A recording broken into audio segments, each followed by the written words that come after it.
अस्सलाम वालेकुम Khawar, welcome to Bakhabar Savera and a very good morning.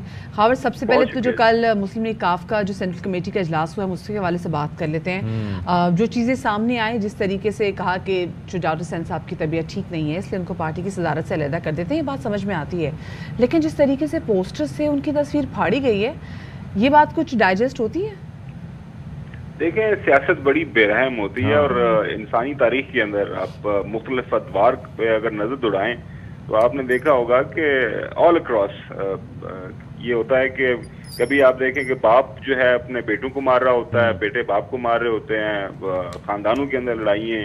तो ये सियासी तारीख का एक हिस्सा है। अब इस पे क्या बात की जाए। जहाँ तक ये बात है चौधरी बरादरान का, तो बिल्कुल इसमें कोई दो राय नहीं है। आपकी ऑब्जर्वेशन बिल्कुल ठीक है कि ये सोचा नहीं जा सकता था कि एक दिन आएगा चौधरी शुजात और चौधरी परवेज इलाही साहब के दरमियान ये दरार पैदा हो जाएगी। हुआ बुनियादी तौर पर ये कि देखें, अंटिल लास्ट मोमेंट जब हमारे पास ये खबर आई थी, अमीन ने अपने एयरवे पे ये खबर ब्रेक की थी कि इख्तलाफात इस हद तक पहुंच गए हैं कि अब ये राहें जुदा हो गई हैं, तो उस वक्त भी कोई ये बात मानने को तैयार नहीं था। फिर खत के हवाले से भी हमने जब स्टोरी की तो इवन इनके खानदान के लोग जो हैं उन्होंने कॉल करना शुरू कर दी कि जी ये आपने क्या किया, क्या ऐसा मुमकिन हो सकता है कि चौधरी जो हैं शुजात परवेज इलाही के खिलाफ खत लिखेंगे। 2 दिन पहले जब मेरी मुलाकात हुई चौधरी परवेज इलाही साहब से यहाँ इस्लामाबाद में, जब ओथ टेकिंग वो लेने आए हुए थे, मैंने उनसे पूछा तो वो कह रहे थे कि जब मैं हाउस के अंदर बैठा हुआ था तो मुझे किसी ने आके बताया कि जी आपके खिलाफ जो शुजात साहब ने खत लिख दिया है। तो इनके साथ जो बंदा बैठा हुआ था, कहते मैंने उनकी तरफ जो है उनको एड्रेस करते हुए बात की। मैंने कहा जी ये क्या मुमकिन हो सकता है कि जो शुजात मेरे खिलाफ खत लिखेंगे? लेकिन फिर सारी दुनिया ने देखा, पूरे पाकिस्तान के मीडिया ने दिखाया कि वो खत फिर मंजर आम पे। अच्छा, लेकिन एक और चीज़ भी है। एक चीज़ ये है कि ये सारा कुछ सियासत में वाक़ितन बहुत कुछ होता है। मुग़ल बादशाहों के दौर में आपने देखा होगा कि बेटे ने बाप को पाबंदी सलासल कर दिया, तो ये सिलसिले चलते रहते हैं। लेकिन उम्र के जिस हिस्से में चौधरी शुजात हुसैन हैं, जिस हिस्से में चौधरी परवेज़ इलाही हैं, इसमें जाके वैसे नॉर्मली डिस्प्यूट सेटल हो जाते हैं। इंसान जो है वो इस तरह से नहीं आपस में, वो कहते हैं ना, राहें अपनी जुदा करता। लेकिन इंडिकेटर्स तो पहले ही थे, आपके भी इल्म में होगा कि वो चौधरी सालिक हुसैन और फिर इस तरह से बयानात और वो सारी चीज़ें जो उस वक्त चल रही थी, तो लग ये रहा था कि ऐसा कुछ होगा, लेकिन इस लेवल पे होगा ये नहीं था अंदाज़ा। देखिए, ये बड़ा एक फितरी अमल है और आप चूंकि पंजाब से हैं और आपको इस चीज़ का बखूबी अंदाज़ा होगा। हर जगह यही होता है कि जो भाई हैं वो आपस में ठीक रहते हैं, लेकिन अब जब औलादें सामने आ जाती हैं फेस टू फेस, तो उनके जब आपस के अंदर जो मफादात हैं उनका टकराव होता है, तो फिर जाहिर है आप जो वालिदैन हैं उनको अपनी औलाद के साथ ही जाना पड़ता है। बिल्कुल जी, तो ये होता है बुनियादी तौर पर। तो यही वजह यहाँ पे बनी चौधरी सालक और चौधरी मोनस इलाही, जिस तरह इनके अपने मफादात आपस में टकराव हो गया। पार्टी का वोट बैंक भी अपना खावर बहुत ज़्यादा सफ़र करेगा, क्योंकि जिस तरीके से, चले ठीक है आपने पार्टी की सदारत से अलहदा कर लिया, लेकिन जो आपने तस्वीर ही काट के अलहदा कर दी है, that gives different message and very like loud. वो मदीहा देखिए, उसमें वो होता बुनियादी तौर पर यह है कि जो आपके कारकुनान हैं, जो चौधरी परवेज इलाही साहब के साथ कारकुनान हैं, जाहिर है वो अपनी हमदर्दी जाहिर करने के लिए कि जी हम सिर्फ आप ही को मानते हैं पार्टी का सदर, हमारे सदर आप ही होंगे, तो एक जो है इजहार किया जाता है कि जी मोहब्बत का आपके कारकुनान की तरफ से। और ये ऑल अक्रॉस होता है। आपने देखा होगा कि कराची के अंदर, लाहौर के अंदर जब कारकुनान को टिकट नहीं मिलती या किसी बंदे को, तो वो वहाँ पे अपने ही जो लीडरान के जाहिर है।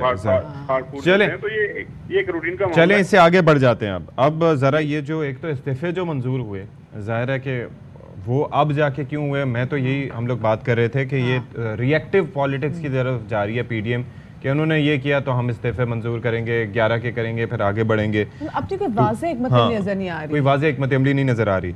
दूसरी जानिब पीटीआई के सियासी राब्ते, बड़ी ला हासिल किस्म की ये ना एक्सरसाइज अब पीडीएम करने वाले हैं, कर रहे हैं। उसकी वजह यह है कि जब ज़िमनी इंतखाबात हो गए, इलेक्शन के नताइज आ गए, उसके बाद एक कोशिश की गई है, जो अभी हम जिस वाक़े का जिक्र कर रहे थे कि जो शुजात साहब की तरफ से खत लिखवा के, उसके बाद जब सुप्रीम कोर्ट की तरफ से फैसला आ गया, तो अब जो है पीडीएम के सामने उनको एक बहुत बड़ी मोटी सी दीवार नजर आ रही है। दाएं बाएं उन्हें कोई चीज नहीं, उनको तो यू टर्न लेने के लिए भी कोई रास्ता नहीं मिल रहा, तो अब उनको समझ नहीं आ रहा अब करना क्या है। अब उनके सामने एक ही हल है कि हम इस दीवार के अंदर टक्कर मार लें या फिर वापस हम वापसी का रास्ता ले लें। वापसी का रास्ता जब लेते हैं तो उसमें उनको एक अपने सामने एक बड़ी सी हार नजर आती है कि जी हम इमरान खान के सामने हार जाएंगे। और अंदर जब हमारी बात होती है अंदरूनी खाना इन लोगों से, तो उनको भी इस बात का इल्म है कि मौजूदा जो हालात पैदा सियासी तौर पर हो चुके हैं मुल्क के अंदर, इलेक्शन के अलावा और कोई हल नहीं है। और अब वो चाह क्या रहे हैं, जो सबसे बड़ा सवाल ये है कि पीडीएम चाह क्या रही है। पीडीएम ये चाह रही है कि उनको कोई ऐसा एक्सक्यूज मिले, कोई ऐसा बहाना मिले जिस बहाने को लेके वो वापस अवाम में जाएं, वो ये अपने साथ इल्जाम लेके ना अवाम में जाएं कि हम इमरान खान के सामने हार गए हैं, इमरान खान ने कहा था कि मैं तुम्हें हराऊंगा, इमरान खान ने कहा था कि मैं इलेक्शन करवाऊंगा, इमरान खान ने कहा था कि मैं ये सब कुछ करके दिखाऊंगा, और इमरान खान सब कुछ करके दिखा रहा है। जब हम इलेक्शन में जाएं तो हमारे सामने, हमारे पास कुछ भी ना हो, हमारे हाथ में कुछ भी ना हो, तो वो एक लड़ाई लड़ने का सोच रहे हैं, कोई किसी शहादत का सोच रहे हैं ताकि अवाम में जाने के लिए उनके पास कुछ ना कुछ उनके हाथ में हो। लेकिन मेरे ख्याल में इनके अंदर जो थोड़े बहुत सेंसिबल लोग हैं वो उनको ये बात समझाने की कोशिश कर रहे हैं कि इमरान खान इस वक्त बहुत ही आरामदेह पोजीशन में आ गया है। उसके पास केपी में हुकूमत है, उसके पास पंजाब में हुकूमत है, जीपी वैसे सेंसिबल लोगों ने खबर उनको पहले क्यों नहीं समझाने की कोशिश की कि भाई जो हालात हैं इनको इनका टेन्योर पूरा करने दें। मतलब उस वक्त भी इतनी महंगाई थी तो तब भी लोग नाला तो थे, इन्होंने आके एकदम पूरा सिनेरियो चेंज कर दिया। जो मुश्किल हालात पाकिस्तान तहरीक इंसाफ की हुकूमत को लेने थे वो पीडीएम को लेने पड़ गए। ये आपने बड़ा जबरदस्त सवाल किया। ये दो असेसमेंट की गई थी। दो असेसमेंट ये थी, एक असेसमेंट ये थी कि जो ही इमरान खान की हुकूमत खत्म होगी, इमरान खान क्योंकि मम्मी डैडी लोगों की पार्टी है, इनके लोग भाग जाएंगे और इमरान खान साहब भी शायद लंदन चले जाएं अपने बच्चों के पास, तो ये बस हवा के अंदर तहलील हो जाएगी पार्टी। लेकिन उसके बिल्कुल उल्ट हुआ, बंदे भी साथ रहे, लोग सड़कों के ऊपर निकल आए, तो ये बहुत ही बड़ी एक बड़ा सरप्राइज और बड़ी डेवलपमेंट हो गई। दूसरी असेसमेंट ये थी हमारे जो अक्लमंद लोग हैं उनकी ये थी कि, और हमारे मुल्क के अंदर अच्छे खासे जो इवन बिजनेस कम्युनिटी के लोगों की भी ये ख्याल था कि इमरान खान जो है ना ये इकोनॉमी को ठीक नहीं चला रहा। ये जो लोग हैं इनका बड़ा एक्सपीरियंस है, इनका देखे ना पीपल्स पार्टी का अगर डीएनए चेक करें तो वो 59 से ऑनवर्ड, जुल्फकार अली भुट्टो से ऑनवर्ड एक लेगेसी है। अगर पीएमएलएन की लेगेसी चेक करें तो 79, 81 जब पहली दफा फाइनेंस मिनिस्टर बने थे नवाज शरीफ साहब, तो पूरी एक लेगेसी है।